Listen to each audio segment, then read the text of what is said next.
ঢাকার ধামরায়ে কালামপুরে এনসিপির ঢাকা জেলা উত্তর ও এর অস্থায়ী ধামরাই উপজেলার কার্যালয় উদ্বোধনের সময় এনসিপির পদ বঞ্চিত নেতা কর্মীদের সাথে দফায় দফায় সংঘর্ষ হয়েছে। এ ঘটনায় দুই গ্রুপের অন্তত ১০ জন আহত হন।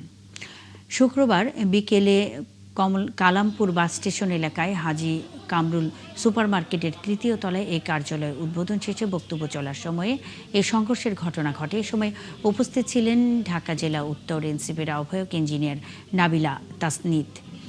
পরে পুলিশ এসে পরিস্থিতি নিয়ন্ত্রণে আনে। ইঞ্জিনিয়ার নাবিলা তাসনিদ জানান, এনসিপির ভেতরে যারা জুলাইকে পুঁজি করে ব্যবসা করছেন তারা এই হামলা চালিয়েছে।